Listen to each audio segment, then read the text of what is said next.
first and foremost, do you believe the House will pass your guys' bill tomorrow morning? Well, the indications are they're going to try, and I believe they will. I want to believe they will. I can't imagine what the alternative would be, and it took too long for the Senate to act, but at least it got done, and so I'm hopeful that they'll pass that tomorrow. I think it'll be really important. No bill, of course, is going to be perfect, especially not one that is A, this big, B, this important, and C, that was done this quickly. What is the part you like most about the stimulus bill that the Senate has passed, and what is the part that you might like the least?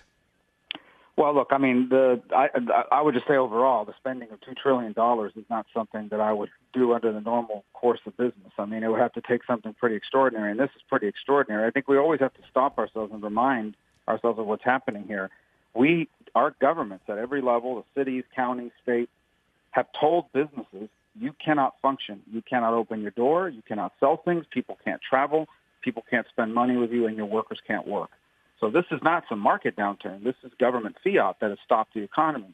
Where I think it's been really harmful, and it's the part that I selfishly like the most simply because I helped negotiate and author it, and that is what it does for small businesses.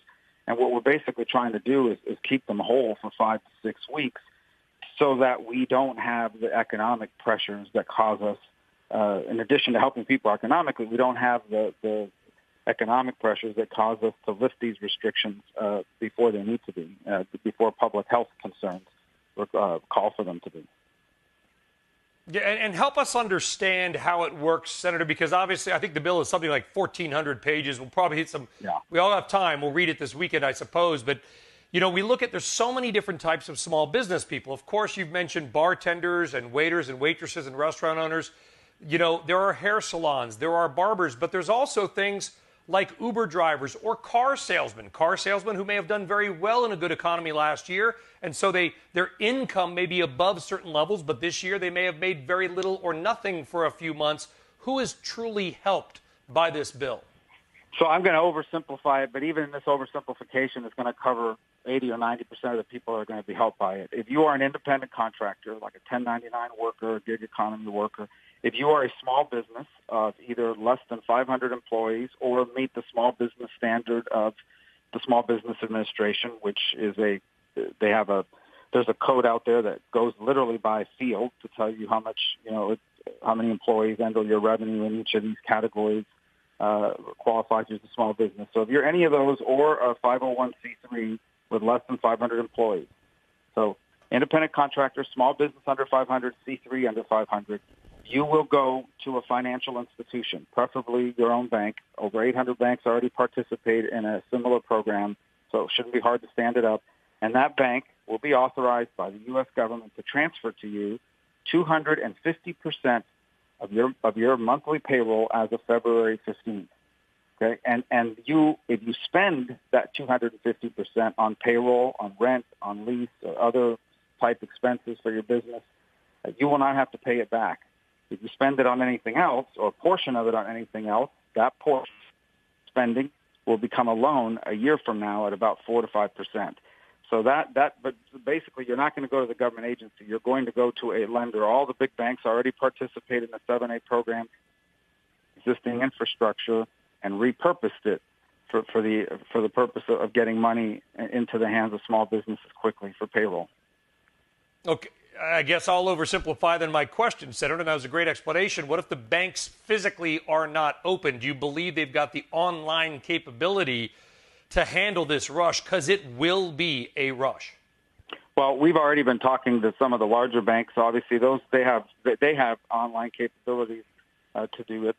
We're more concerned at the community level, at the credit union level. Some of the smaller lenders may need to build that up a little bit.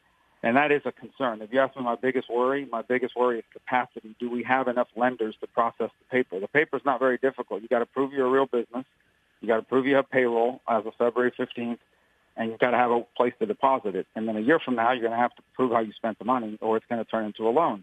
My concern is, as you've outlined, is that there are a lot of branches that are not open physically. So one of the things we've done here in Florida, or starting to do, is we're thinking about partnering and deputizing mayors and counties, local officials, because they know who the small businesses are. They've permitted them.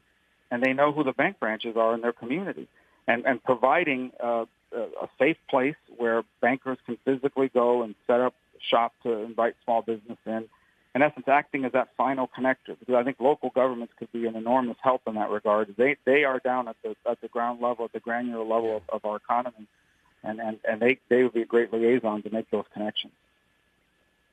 You know, Senator, unfortunately, your state in the last week has gotten a bad look for good reason. A bunch of ding-dongs kind of ignoring all the warnings. Has that been cleaned up for the rest of the country? Can they say people in Florida, whatever age or whatever level of intoxication, are taking this seriously now? Well, look, first of all, these are visitors that we invite to Florida every year. We want them to come for spring break and the hotels, but the hotels are closed now, so there's nowhere for them to stay. The beaches have largely been closed as well. I mean, you can take a stroll on the beach, but you can't gather and have a big party. So I think all of that has come down. Obviously, it's unfortunate the timing here was spring break, right as the orders were coming down at the local level to shut things down, and it created some very negative imagery.